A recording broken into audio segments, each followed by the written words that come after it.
Et bonjour à tous et bienvenue sur la 7e illusion. On espère que vous allez toutes et tous très bien. Et aujourd'hui, comme vous l'avez vu dans le titre et dans la miniature, on parle aujourd'hui de Ballerina, le spin-off de John Wick, premier spin-off en film de John Wick, pas en série. On reviendra peut-être un peu dessus.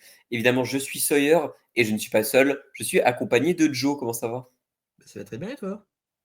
Bah, ça va très bien, écoute. C'est un film que, en plus, on a eu la chance, entre guillemets, on en parlera, de voir au Grand Rex, en plus, en avant-première, parce que on a gagné des places, gratos, pour y aller, en présence de Len Wiseman, le réalisateur, et Ana de Armas, du coup, star du film. On n'était pas du tout à côté, mais on l'a vu ensemble, ce qui est très drôle, du coup. Mais voilà. Et qu'est-ce que c'était globalement tes attentes, sur ce film? Alors mes attentes, c'était évidemment de voir un film John Wick parce que c'est une de mes licences préférées. Mais surtout, contrairement à toi, j'aime beaucoup Len Wiseman OK. parce qu'il a fait Underworld qui est une de mes sagas coup de cœur des années 2000. Il a réalisé Die Hard 4 que je n'ai pas vu parce que je n'ai vu aucun Die Hard Il faut que tu te rattrapes, hein, parce que c'est trop bien. Bah, sauf et l'horrible Die Hard 4, quoi.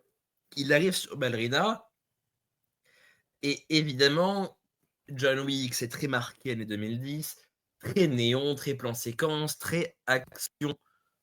Quasiment inspiré du cinéma asiatique par moments, inspiré, des médias jeux vidéo. Donc c'est Underworld compatible. Là où Underworld, on était dans le cinéma post-Matrix. Mais, malheureusement, j'aimerais beaucoup dire que j'ai vu Len Wiseman, malheureusement, il était que sur scène, il était pas dans le film.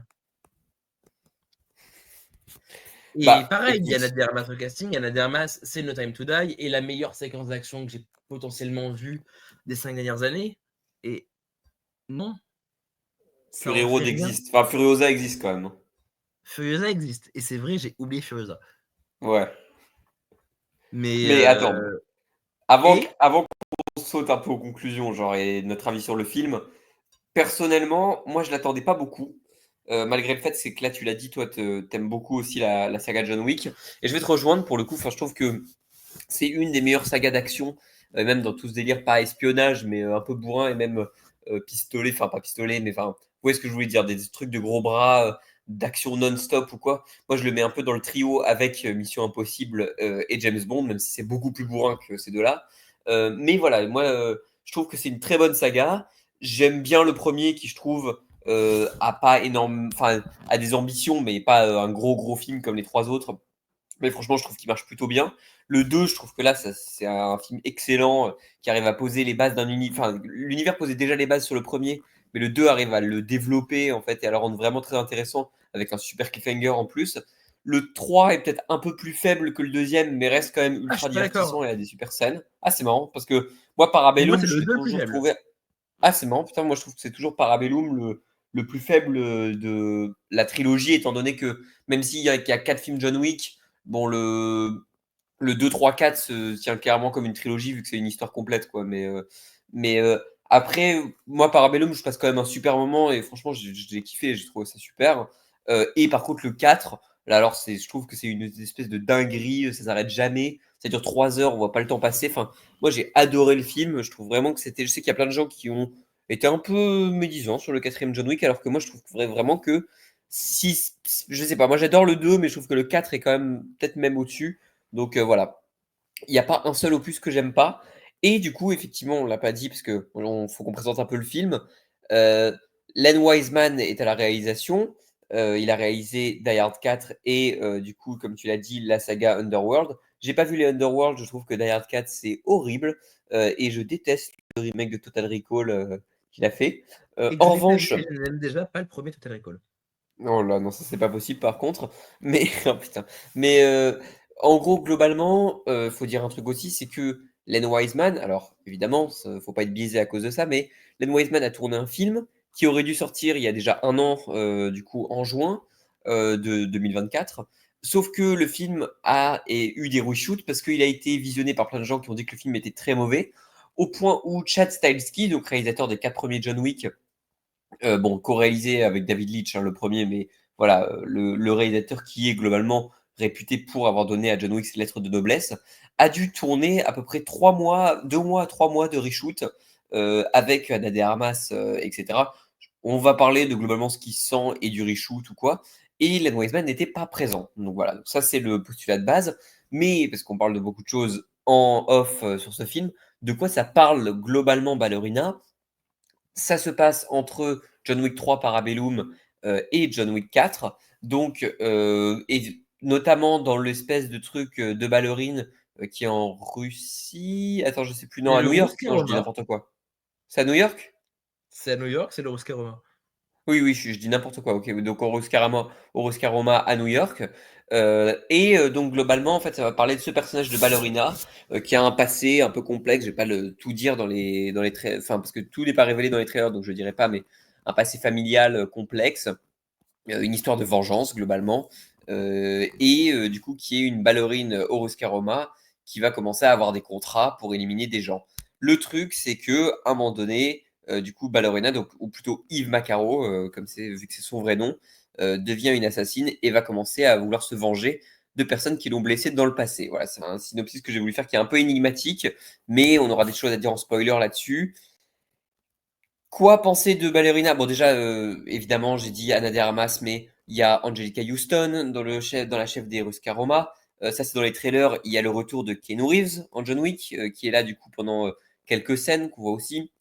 Norman Reedus qui est là aussi, évidemment, qu'on voit 5 minutes, mais bon, on en reparlera de son rôle. Il y a des caméos de Lance Reddick et Ian McShane qui sont aussi les trailers. Et Gabriel Byrne en méchant, du coup, qui est là pour faire le méchant de l'œuvre. Qu'est-ce que globalement t'as pensé du film? Et où est-ce que tu le situerais par rapport au John Wick, en fait, globalement? C'est difficile comme question, mais pour un peu établir ton avis. Bah, où je le placerai déjà en dernière position? Parce que de John Wick, même si j'aime énormément défendre cette saga, je trouvais que le 2 était plutôt faible. Malheureusement, Ballerina, je cherche encore des idées dans le film. C'est un film qui passe complètement à côté de ce que doit être la licence. Un personnage énigmatique, là non, on a un personnage d'EuropaCorp. Je suis désolé, mais je pense que j'ai potentiellement pris plus de plaisir devant Anna de Luc Besson que devant Ballerina. Parce que Ballerina qui prend un John Wick de côté complètement fun, c'est beaucoup trop décomplexé pour faire mal. Là où le 4 m'avait fait sortir avec des bleus de la salle et je ressentais chaque coup précis, Ballerina, à partir du moment où je vois que au bout d'un quart de film, ça se bat à coups de ceinture explosive de grenade, je suis plus dedans. Je trouve que ça joue extrêmement mal, que Keanu Reeves est d'un débile au possible et ne sert qu'à apporter un point de vue misogyne au film, et que malheureusement, oui, pour moi, le film est misogyne. Et toi? Bah, en fait, le truc, c'est que je pense que j'irai pas autant là-dessus, dans le côté misogyne, etc. Je pense que déjà, toi, tu vas en parler beaucoup, je sais. Moi, je pense pas que le film est volontairement misogyne ou quoi que ce soit. Par contre, je trouve que moi, en fait, quand j'ai vu ce film-là, parce que je vais crever le suspense, j'ai pas aimé Ballerina. Le truc, c'est qu'en fait, je vois tous les défauts que les gens disent habituellement dans les John Wick et que je ne vois pas. En fait, c'est-à-dire que je trouve que c'est un scénario, mais qui est débile, en fait, qui n'a aucune construction et qui ne fait qu'on ne s'attache pas à l'héroïne en aucun cas, en fait. Et en plus, part vraiment certaines fois dans le côté nanar. Mais alors ça, il faut qu'on parle des retournements de situation, on en parlera en spoiler, mais qui est bête, en fait. C'est même pas bête drôle, c'est juste bête affligeant, en fait. Qui a plein d'opportunités à un moment donné et qui en réalise certaines. C'est ça que je peux dire, c'est que j'ai vraiment pas aimé le film. Je trouve que globalement, c'est un 4 sur 10. Mais il y a certaines idées. Il y a notamment une scène avec une grenade, enfin, avec que des grenades, que moi je trouve intéressante et qui aurait pu être bien foutue. Qui est Ouais. franchement probablement la meilleure scène d'action du film, je trouve. Si, il y a peut-être le lance-flamme qui est pas trop mal aussi. Mais le problème, c'est que le film manque pas forcément d'idées en fait en termes d'armes et de scènes d'action et de concepts. Le problème, c'est que le découpage est catastrophique. Et quand tu sais que Chad Stahelski et David Leitch ont démarré John Wick, hormis de plein de sagas d'action qu'on a eu cette dernière décennie, parce que les mecs étaient frustrés qu'on défonce leurs scènes d'action au découpage et au montage de leurs films. Et ils parlaient notamment de Captain America, le soldat de l'hiver, le 2, là, des frères Russo, où ils disaient que il y a cette scène qui ressort souvent d'ailleurs sur Twitter, où le combat entre Bucky et Captain America est complètement découpé à la truelle, alors que les scènes d'action et les chorégraphies sont vraiment intéressantes. Mais là, vraiment, je vois ça, en fait. Je vois que le découpage marche pas, je sens pas l'impact des coups, et ça se sent dès cette première scène dans la boîte de nuit avec la glace, etc., où tout est un acte manqué, tout est une opportunité manquée, alors qu'il y a un terrain de jeu qui peut être super drôle. Et la spatialisation du terrain et des lieux ne marche pas. C'est-à-dire que dans le John Wick 4 qu'on avait avant, il y avait un truc, et il y avait cette espèce de dynamique qui était très intéressante, de dire, de te montrer 10 minutes un décor, de te dire voilà le décor dans lequel tu es, notamment par exemple le début avec le Continental au Japon, ou alors la boîte de nuit en Allemagne avec tous ces personnages-là ou quoi. Et en fait, on te mettait en place ces personnages-là comme un espèce de bac à jouer. En fait, on disait, tu as ces jouets-là, tu as ces décors-là.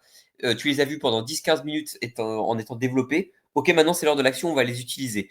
Et ce qui fait que du coup, tu avais un payoff qui était incroyable sur le dernier John Wick. Ça vaut aussi pour les personnages. On en parlera après. Ça vaut aussi pour les personnages où là, je trouve que tous les personnages ont une manière de se battre un peu uniformisée, y compris Ballerina, ce qui rend le truc pas intéressant. Mais là, du coup, je vois un espèce de film d'action lambda, qui est même pas pitoyable, qui est juste sans intérêt en fait et qui est insignifiant.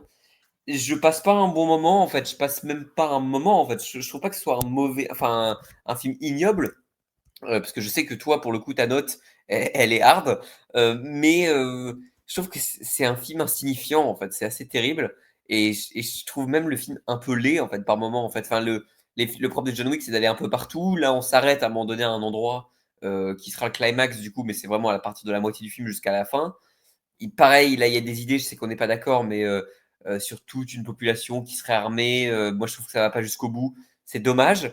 Et donc, j'en ressors un vrai acte manqué et juste une envie de producteur de dire on va faire un John Wick au féminin, mais personne n'avait vraiment en fait d'envie ou de motivation, si ce n'est l'argent, quoi.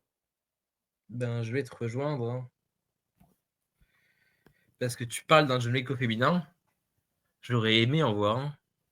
J'aurais aimé voir un vrai thriller de vengeance qui ose l'actionneur jusqu'au bout dans la brutalité.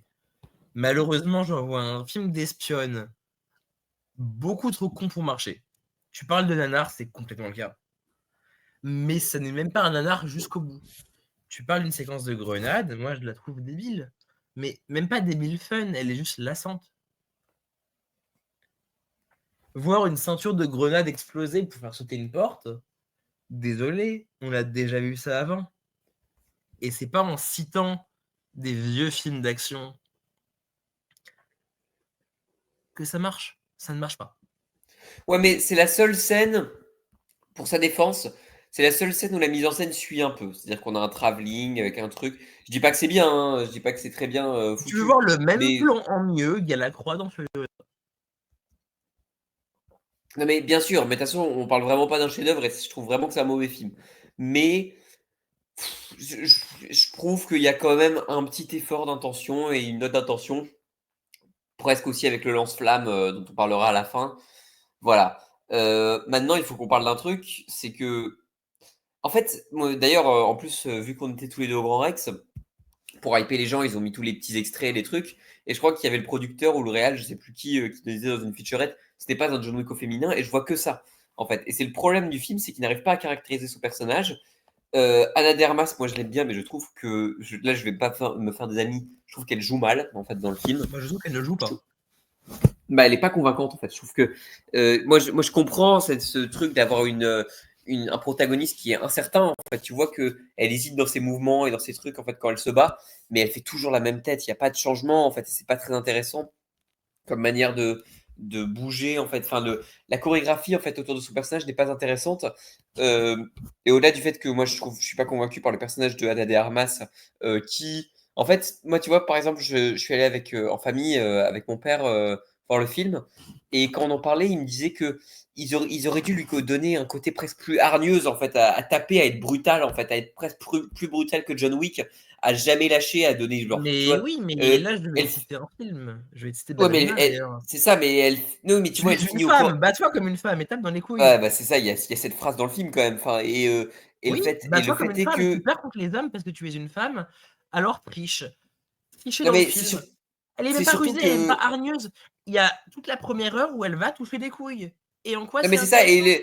et le fait est que le personnage doit se battre au corps à corps. Fais-moi des scènes au corps à corps où c'est violent, où là elle n'arrête pas, elle lui met 5000 coups de couteau, ça n'arrive jamais en fait. Et le côté ballerina est même sous-exploité en fait, c'est-à-dire qu'il y a des personnages qui disent bats-toi comme ça ou quoi. Tu te dis bon, peut-être effectivement dans le sous-texte que c'est bizarre, mais surtout il y a un vrai problème avec le fait que le côté ballerine n'est pas du tout exploité. En fait, il y a une scène un peu à la fin, mais c'est pas du tout exploité, si ce n'est un truc avec un patin à glace qui est un peu marrant, mais c'est pareil, c'est une micro-scène, quoi, vraiment.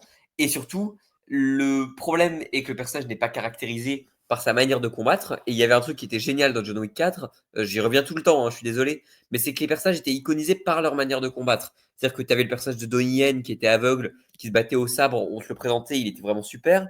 Il y avait le personnage, j'ai oublié le nom de l'acteur, je suis désolé, mais de Tracker avec son chien qui se battait, et là il était vraiment intéressant. On a eu dans Parabellum le personnage de Alberi. Enfin, tous ces personnages-là avaient une manière distincte de se battre et qui les caractérisait en fait vraiment à travers l'action. T'as pas besoin de caractériser un personnage tant par le scénario ou par le truc, mais par l'action tu pouvais le faire. C'est pas utilisé. Et même sur des films que je trouve moyens, on peut caractériser des personnages comme ça. En fait, et moi, il y a des films que j'aime bien d'actionneurs débiles qui ont été inspirés par John Wick, qui marchent bien. Le personnage de Nobody, de Hutch, du coup, donc joué par Bob Odenkirk dans les Nobody, enfin le 2 qui arrive bientôt aussi. Euh, Lui, il se bat en fait d'une manière en se faisant défoncer, mais il est caractérisé. Le personnage de Denzel Washington dans les Equalizer, il est caractérisé aussi. Il y a un vrai problème de caractérisation sur Ballerina et qui vient encore plus s'appuyer quand le personnage de Keanu Reeves arrive. Déjà, on en parlera, ça sent clairement les reshoots sur certaines scènes, vraiment. Enfin, les acteurs n'ont pas l'air d'être présents dans la même pièce, notamment le début dans le truc de Ballerine, c'est vraiment tragique. Mais surtout, le personnage de John Wick est tellement marqué et a tellement été iconisé auparavant qu'il lui vole son film, en fait. C'est globalement, en fait, il a tellement le côté légende, c'est John Wick qui n'est pas humain ou quoi, qu'il lui vole complètement son film. C'est un sabotage complet. Et je vais te rejoindre. Parce que déjà, les reshoots ne servent à rien. Si. John Wick vient voler le film d'Anna de Armas, mais tu l'as dit. On tombe dans les films d'action. C'est pour les hommes misogynes. Et du coup, vraiment, à la fin, faire un film où c'est une femme qui gagne à la fin, ça marcherait pas. Donc à la fin, c'est John Wick qui prend la victoire de Ballerina. Et puis on va revenir juste au titre du film, Ballerina, ballerine. On ne sent à un seul instant le poids du corps ou l'agilité de l'héroïne. Il n'y a rien dans le film. On en parle, mais il n'y a absolument, comme tu le dis, aucune chorégraphie. Et pour un film qui s'appelle Ballerine, c'est hyper dérangeant. C'est pas Même par exploité, en rapport fait, au surtout, c'est regard ça. imposé sur chaque personnage. Le film déjà se refuse au plan séquence, le film se refuse aussi au scénario. Parce qu'on va finir chez un peuple surarmé, qui au final n'est pas armé. On va te vendre une scène d'action potentiellement turnover. On sait que de plus en plus, comme dans les Nobody, comme même dans Novocaine qu'on a vu récemment, qu'il y a un pattern intéressant du héros qui ne se passe battre. Là, on va arriver dans une cuisine. D'accord. Qu'est-ce que ça va être? Deux femmes qui se battent à coups d'assiette. Est-ce que en 2025, tu peux faire un film sur deux femmes qui se battent avec des assiettes? Non. Tous les dialogues entre deux femmes dans le film, une fois qu'elles sont introduites au récit, se passeront dans une cuisine. Spoiler, il n'y en a que deux dans le film.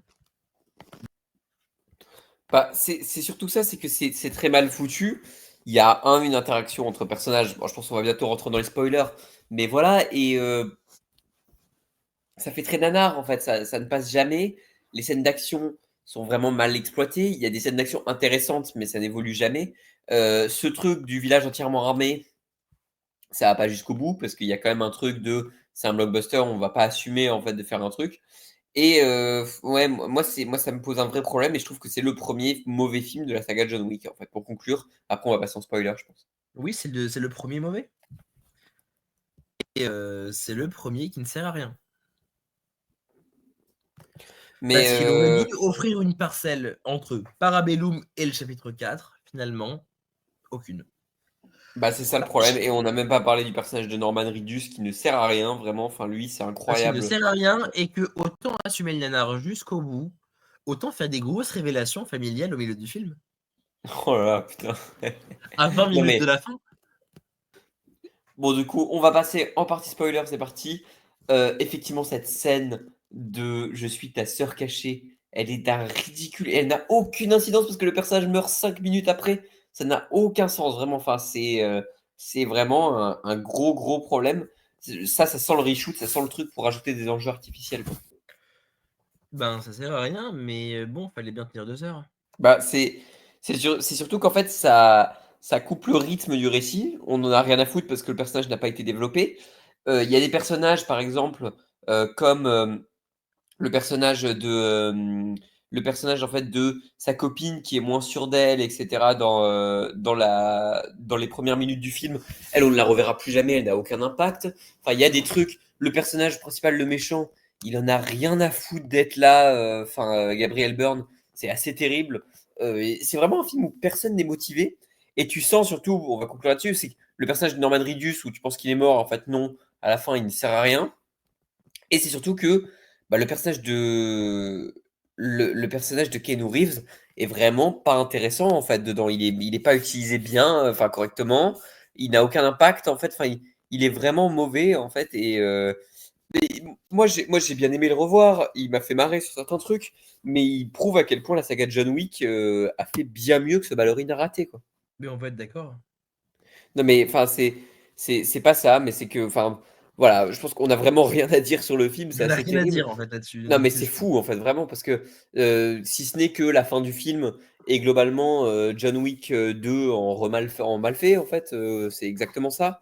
Euh, et le film n'est pas intéressant, quoi. Effectivement, il a des sous-textes que tu peux dire sont un peu problématiques, mais au-delà de ça, je trouve que le film est pauvre en mise en scène, pas intéressant. Tu sens les reshoots et tu sens la manière dont les personnages sont peu exploités, en fait, et du coup, j'ai pas envie d'en voir plus, en fait. Et du coup, là, si on fait un John Wick 5, surtout que John Wick 4 c'était une bonne conclusion, si on fait un John Wick 5 avec Patch Stahelski qui revient, j'ai peur, quoi, vraiment. Enfin, parce que là, c'est vraiment le début de la fin. On sentait déjà le début de la fin avec la série Continental qui est sortie sur Amazon Prime sur la jeunesse de Winston. D'ailleurs, petite pique aussi, Ian McShane on a rien à foutre d'être là, ça se sent aussi.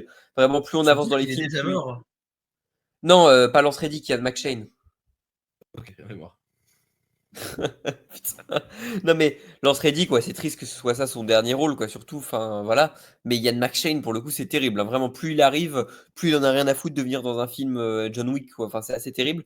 Mais justement, sur son personnage, le spin-off de Amazon, là, Continental, était vraiment déjà vraiment pas terrible avec Mel Gibson au méchant. Mais bon, on pouvait lui donner le bénéfice du doute parce que c'était une série. Là, on est vraiment sur un film, certes malade, mais qui est très raté. Voilà, c'est pour conclure, c'est un film très raté. C'est encore un film d'action tout pété qui a pas d'impact et d'intérêt à Hollywood. Et bah, il est arrangé dans la longue liste des blockbusters décevants de cette année, hein. Je trouve que globalement, l'année blockbuster pour l'instant est vraiment pas terrible. Et on espère que Superman et les 4 Fantastiques vont venir sauver ça en termes de film de super-héros. Parce que là, ça va pas trop, quoi.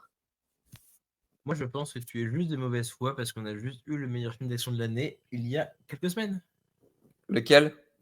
Je te l'ai déjà dit, mais Final Reckoning est limite top 10 de l'année. Écoute, un jour on fera un débat Final Reckoning. En attendant, il y a la vidéo avec JB. Final Reckoning qui est globalement le film avec 1h40 de tuto pour 20 minutes de fun. Mais bon, voilà, on n'est pas là pour remettre une pique à Final Reckoning. Et voilà, voilà. Merci beaucoup à toi d'avoir fait ce débat avec moi. Merci à toi. Bah, merci beaucoup. Et merci à vous de nous avoir écoutés jusqu'au bout. Effectivement, pour un épisode où on n'avait pas grand-chose à dire, mais on voulait quand même vous faire un petit retour sur ce film-là. N'hésitez pas à aller voir évidemment d'autres vidéos, notamment des vidéos sur le Phoenician Scheme de Wes Anderson ou d'autres vidéos au moment où cette vidéo sera sortie. N'hésitez pas évidemment à like, etc., à partager si ça vous a plu pour nous soutenir en collectif indépendant. Et on se dit à la prochaine. Ciao, ciao tout le monde. Salut!